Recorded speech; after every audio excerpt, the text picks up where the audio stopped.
আজকে একটা দিকে আমরা গুরুত্ব দেব, সেটা হচ্ছে আমাদের শরীরের একটি অঙ্গ আছে, সবচেয়ে বেশি গুনাহ এই অঙ্গ দ্বারা হয়। একটি বিশেষ অঙ্গ আছে শরীরের মধ্যে, এটা সবচেয়ে বেশি গুনাহ কামাই করে আমাদের জন্য। এত সহজে গুনাহ করিয়ে দেয়, অথবা এত সহজে আমাদেরকে নেকি জোগাড় করে দেয়, অন্য কোনো অঙ্গ এত তাড়াতাড়ি পারে না। সে অঙ্গটির নাম জিহ্বা। এই জিহ্বা যে কত আল্লাহর নিয়ামত! জিহ্বা না হলে আমরা খাওয়া দাওয়ার মজা কিচ্ছু পেতাম না, কথা বলতে পারতাম না। সেই জিহ্বাকে দিয়ে আল্লাহ তাআলা শুধু ভালো কথা বলার জন্য এই জিহ্বাটা দিয়েছেন। মন্দ কথা থেকে দূরে থাকে বারে বারে সাবধান করেছেন। সুন্দর কথা বলে, হোসনা, ভালো কথা বলো, যেই কথাগুলো গুনাহ হবে না। আল্লাহর জিকির করো, ভালো কথা বলো, আমর বিল মারুফ নাহি আনিল মুনকারের কাজ করো। এমনকি কিছু গল্প গুজব করা যাবে যেটা সীমা লঙ্ঘন করবে না, যেটা তোমার খাতায় নেকি গুনাহ হিসেবে লেখা হবে না। আল্লাহ তাআলা বলেছেন যে প্রত্যেকটি কথা জিহ্বা থেকে বাইর হওয়া মাত্রই লেখার জন্য রেডি হয়ে আছে ফেরেশতাগণ। ডানে বামে দুইজনকে আল্লাহ নিয়োগ দিয়েছেন, কিরামান কাতিবিন। একটি কথা আহ পর্যন্ত মিস হবে না। সালফে সালেহিনের কেউ অসুস্থ অবস্থা কষ্ট পেলে আহ করে চিৎকার করতেন না, কারণ যে এটা তো লেখা হয়ে যাবে। তো আহ দিয়ে লেখা হলে তো আমার কোনো নেকি হবে না। একটা বেহুদা কথা হয়ে গেল, বেহুদা আওয়াজ হয়ে গেল।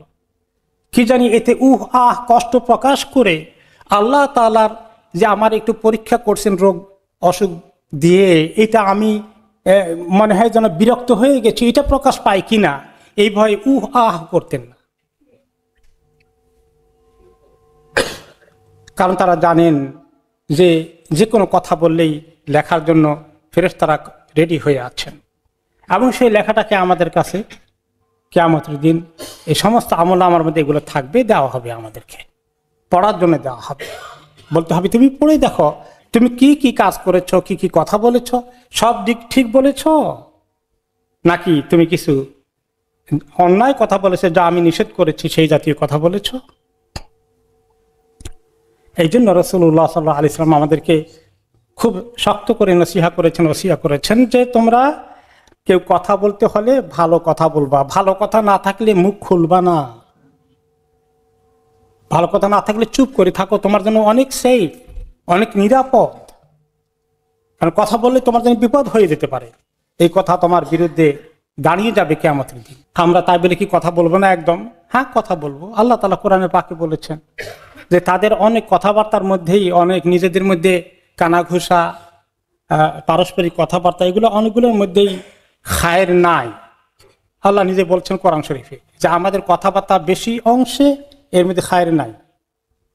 তবে কেউ যদি সদকা দেওয়ার জন্য একে অপরকে উৎসাহিত করে, ভালো নেক কাজের কথা, দুনিয়া আখিরাতে ভালো হয় এমন কোনো কথা বলে, দুইজনের মধ্যে গন্ডগোল লেগেছে, দুই পরিবারে গন্ডগোল লেগেছে, দুই দলে সংঘর্ষ হয়েছে, তাদের মধ্যে ইসলাহ করে দেওয়ার জন্য কথা বলে, এই কাজগুলো যে ব্যক্তি করে আল্লাহ তাআলা সন্তুষ্টি অর্জন করার জন্যে আল্লাহ তাআলা বলেন তাকে আমি অবশ্যই বিশাল পুরস্কার দান করব। সে কথাগুলোর অনেক বড় সওয়াব আল্লাহ তাআলা দিবেন।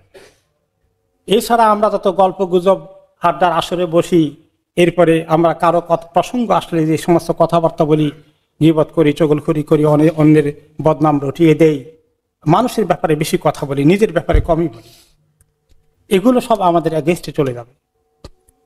এই জন্য আরেকটি হাদিসে এসেছে যে বনি আদমের সমস্ত কথা তার বিপক্ষে যাবে, পক্ষে যাবে না, তবে শুধুমাত্র ওই কথাগুলো যেগুলো মারুফের কাজ, মুনকার থেকে দূরে রাখার কাজ, আল্লাহর জিকিরের কাজ, এইগুলো তার পক্ষে যাবে, বাকিগুলো সব তার বিপক্ষে চলে যাবে। আবু মুসা আশআরী রাদিয়াল্লাহু আনহু বলেন, ইয়া রাসূলুল্লাহ, কোন মুসলিম সবচেয়ে ভালো আমাকে বলবেন? তিনি বললেন, ওই মুসলিমটা আল্লাহর কাছে অত্যন্ত ভালো যেই মুসলিমের জবান থেকে, হাত থেকে অন্য মুসলিম নিরাপদ থাকে, যে কারো বদনামি করে না, তার কোনো ক্ষতি করে না। হাদিসে উকবা ইবনে আমির রাদিয়াল্লাহু আনহু বললেন, আমি বললাম, ইয়া রাসূলুল্লাহ, আখিরাতে নাজাত পাবো কেমনে?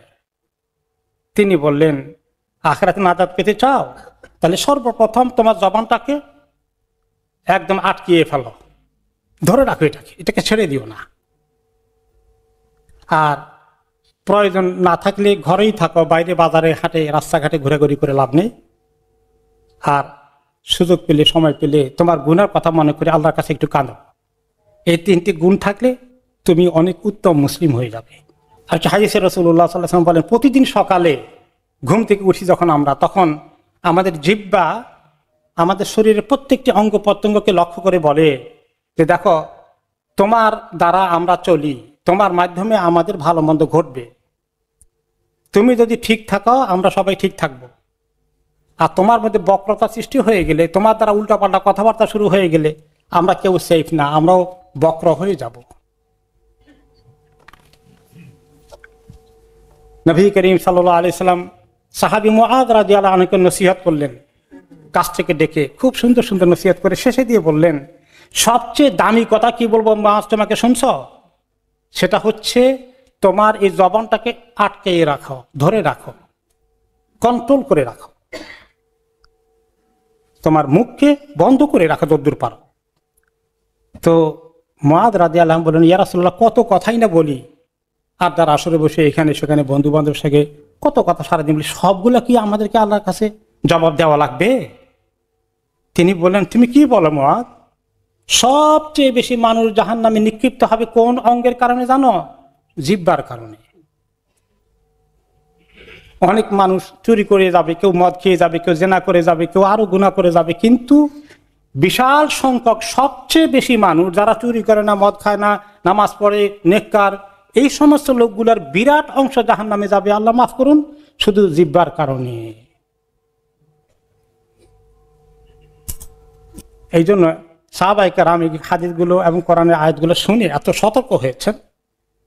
ইবনে আব্বাস রাদিয়াল্লাহু আনহু নিজের জবানকে টেনে ধরছেন, ধরে এটাকে বলেন, সাবধান, তুমি সাবধান থাকো হে জিহ্বা, তুমি যদি ভালো বলো তাহলে তোমার অনেক নেকি আছে ভালো কথা বললে, আর তুমি যদি চুপ করে থাকো তাহলে তুমি অনেক গুনাহ থেকে বেঁচে যাবে। তা না হলে কি হবে জানো? তুমি একদিন আফসোস করবে যে কেন এত জবান চালিয়েছিলাম, এত কথা কেন বলেছিলাম, যেগুলো আমার বিরুদ্ধে লেখা হয়ে গেল আজকে। আবু বকর রাদিয়াল্লাহু তাআলা আনহু উনি একদিন নিজের জবানকে ধরে এমনভাবে টানাটানি করছেন, এই তুমি আমাকে এই উল্টাপাল্টা দিকে নিও না, তুমি সাবধান, জিহ্বাকে ধরে টানছেন একদম। হঠাৎ করে ওমর রাদিয়াল্লাহু আনহু বললেন যে আপনার এই অবস্থা কেন, জিহ্বাকে ধরে এরকম করেন কেন? তিনি বললেন যে জানো, এই জিহ্বা যে আমাকে কত উল্টাপাল্টা জায়গায় ব্যবহার করিয়েছে, আমার যে কি সর্বনাশ করেছে তুমি কি জানো? ছোট্ট এক্সাম্পল, আনাস রাদিয়াল্লাহু আনহু বলেন যে নবী করিম সাল্লাল্লাহু আলাইহি ওয়াসাল্লাম আমাদেরকে হাদিসে বললেন যে আমাকে যখন মেরাজে নেওয়া হলো, আমি দেখলাম কিছু লোকের হাতের আঙ্গুলের নখগুলো লোহার ধাতু দিয়ে তৈরি, লোহা পাকড়ি মতো দিয়ে তৈরি, স্টিলের বা এরকম কিছু দিয়ে তৈরি, এবং তারা নিজের হাতে এরকম আঙ্গুল দিয়ে, নখ দিয়ে নিজের চেহারাকে, নিজের বুককে তারা এইভাবে গোস্ত ছিঁড়ে ছিঁড়ে ফেলছে, নিজের হাতে নিজেকে পানিশমেন্ট দিচ্ছে। এই দৃশ্য ওনাকে দেখানো হলো। তো রাসূলুল্লাহ সাল্লাল্লাহু আলাইহি ওয়াসাল্লাম বলেন, আমি জিবরিলকে জিজ্ঞেস করলাম, এগুলো কি, এই লোকদের এই দুর্দশা কেন? নিজের হাতে নিজের লোহার আঙ্গুল দিয়ে, নখ দিয়ে এরকম নিজের মুখ থেকে গোস্ত, বুক থেকে গোস্ত ছিঁড়ে ফেলতেছে কেন? এই শাস্তি কেন তাদের? তিনি বললেন যে এই লোকগুলোর কাজ ছিল বসে বসে খালি আরেকজনের বদনামি করা, খালি গীবত চগলখুরি করা। আয়েশা রাদিয়াল্লাহু আনহা বলেন, তিনি নিজে বলেন যে একদিন নবী করিম সাল্লাল্লাহু আলাইহি ওয়াসাল্লাম কোন প্রসঙ্গে সাফিয়া রাদিয়াল্লাহু আনহা, ওনার সতীন, নবী করিম সাল্লাল্লাহু আলাইহি ওয়াসাল্লাম বিবি, আমাদের আরেক মা, ওনার সম্পর্কে বললেন, ও সাফিয়ার কথা বলেন, ওই বাটি মহিলার কথা বলেন, বেটে মহিলা, উনি একটু শর্ট ছিলেন, বেটে ছিলেন, ওই বেটে মহিলার কথা বলেন। নবী করিম সাল্লাল্লাহু আলাইহি ওয়াসাল্লাম বললেন, আয়েশা, এই মহিলাকে বেটে মহিলা, খাটো মহিলা, এটা বলে তুমি তাকে যে এইরকম কথাটা বললে, তোমার এই কথাটা যদি একটি সাগরে ফেলে দেওয়া হয়, গোটা সাগরের পানি ময়লা হয়ে যাবে। তারপরে তিনি আরেকদিন বলেন যে আরেকদিন আরেক লোকের কথা বলেছিলাম নবী করিম সাল্লাল্লাহু আলাইহি ওয়াসাল্লামের কাছে, আরেক লোকের উল্টাপাল্টা কিছু এটা আমি বলছিলাম ওনার সঙ্গে। উনি বললেন, আয়েশা, আমাকে যদি দুনিয়ার বিশাল টাকা পয়সা বিশাল সম্পদ দেওয়া হয় যে খালি এই কথাটা শুনেন, আমি তা শুনবো না। তাহলে এরকম বলা এরকম শোনা দুইটার থেকেই এই উম্মতকে নিরাপদ থাকার জন্য তিনি বলেছেন। আমাদের আসছে রমাদান সামনে, আমরা এই মাসে রমাদানের প্রস্তুতির উপর অনেক কথা শুনেছি, আরো শুনবো আল্লাহ তৌফিক দিলে। কিন্তু শুধু শারীরিক প্রস্তুতি, শারীরিক রোজা নয়, তিনটা জিনিস থেকে দূরে থাকার নাম রোজা, শারীরিক রোজা হয়। কিন্তু রোজার যে আসল রুহানি রোজা সেটা কোথায়? সেটা এইভাবে আল্লাহ তাআলার প্রত্যেকটি হুকুমকে মেনে চলা, প্রত্যেকটি গুনাহ থেকে দূরে থাকা, এটা হলো আসল রোজা। সেই রোজার জন্য আমাদের প্রস্তুতি নেওয়া দরকার। সেই রোজার জন্য আল্লাহ তাআলা আমাদেরকে তৌফিক দেন। এখন থেকে আমরা চর্চা করি, আজকে থেকে সবাই সিদ্ধান্ত নেই যে আমরা সবাই তো বেশার কম এরকম আরেকজনের কথা আলোচনা করতে খুব পছন্দ করি, খুব মজা লাগে, আরেকটু চললেও আরো ভালো লাগে মনে হয় যেন।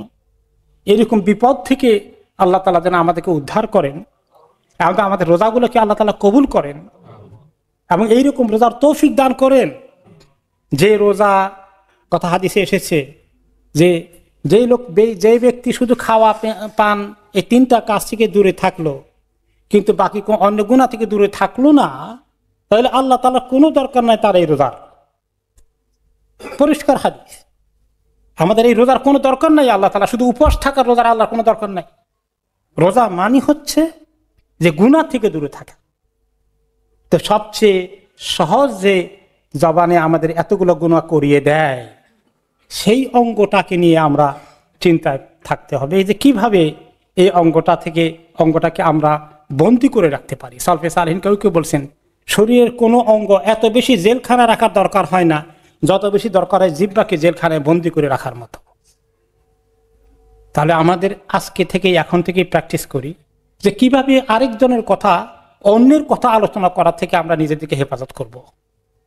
খামাকে একটা বিপদ নিজের জন্য ডেকে নিয়ে আসা, এই কথার মাধ্যমে যদি কিছু লাভ হতো, টাকা পয়সা পাওয়া যেত, তা একটা কথা হলে দুনিয়ার কিছু পাওয়া গেছে, তাও তো পাওয়া যাবে না, কিন্তু আখিরাতের কত বড় ক্ষতি হয়ে যাবে।